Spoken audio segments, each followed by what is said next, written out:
कविता क्या है? वैसे सवाल बहुत वेग है और इसके हजारों जवाब हो सकते हैं, लेकिन मेरे ख्याल से इंडिविजुअली हर किसी का जवाब डिफर करेगा। मुझसे अगर आप पूछें तो मेरे लिए कविता एक सडन आउटबर्स्ट है, अचानक आई हुई एक बाढ़ है, एक सुनामी है, एक लहर है जो उठी और कंट्रोल करना मुश्किल हो गया तो मुझे लिखना पड़ गया।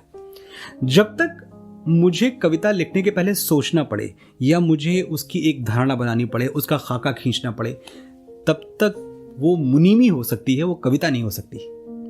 तो कविता में और मैथमेटिक्स में, हिसाब किताब में, बही खाते में फर्क क्या है? कलम, कागज, स्याही सब आप यूज कर रहे हैं, वही फर्क मेरे लिए इतना है कि कविता अंदर से जब आती है तो you feel pregnant with thoughts. आपको ऐसा महसूस होता है कि अब ये कुछ अंदर ज्वार भाटा उठना शुरू हुआ है, इसको बाहर निकालना पड़ेगा।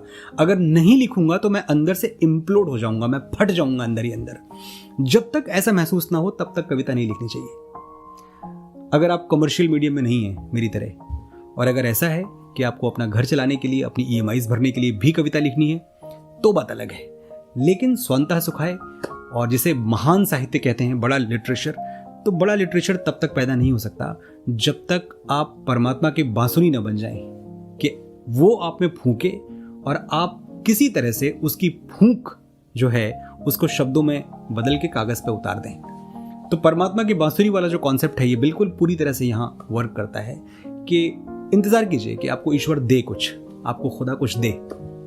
मुझे याद आता है एक छोटा सा बच्चा था, वो एक ग्रॉसरी स्टोर पे गया अपनी माँ के साथ। उसकी माँ चीज़ें खरीद रही थी घर के लिए, किचन के लिए, रसोई के लिए, और वो बच्चा ग्रॉसरी स्टोर के जो काउंटर है उस पर रखे हुए कुछ जार्स की तरफ बड़े तल्लीन होकर देख रहा था।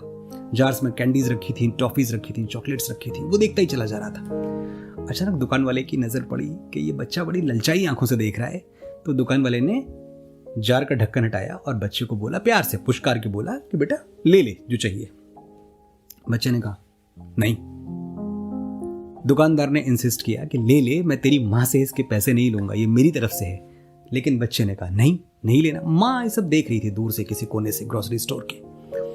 खैर, दुकानदार ने खुद जार में हाथ डाला, टॉफीज निकाली और बच्चे के हाथ पे रख दी। बच्चे ने खुशी खुशी ले ली, दोनों हाथ उसके भर गए टॉफी लेके, और अपनी माँ के साथ निकल पड़ा।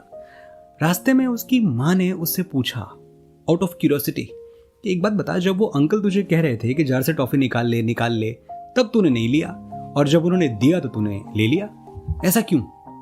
बच्चे ने कहा माँ, तूने मेरे हाथ देखे और अंकल के हाथ देखे?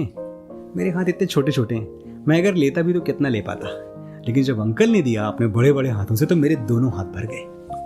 एग्जैक्टली यही चीज पोइट्री पे लागू होती है। जब आपको ऊपर वाला देता है, जब आपको परमात्मा देता है, जब आपको कुदरत, नेचर, प्रकृति जब आपको कविता देती है तो आपके दोनों हाथ भर जाते हैं। और जब आप जबरदस्ती निकालने की कोशिश करते हैं कि हाँ ठीक है कुछ लिख ही लो, तो जो आप लिखेंगे वो काफी फॉरगेटेबल होगा।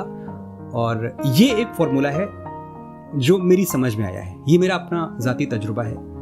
और मैं तब तक कविता नहीं लिखता, तब तक मैं कुछ लिखने नहीं बैठता जब तक मेरे अंदर जो इमोशंस का जो प्रवाह है वो अनकंट्रोल्ड नहीं हो जाता। जब तक मैं बर्दाश्त कर सकता हूं कि ना लिख के भी काम चल जाए, तब तक मैं नहीं लिखता।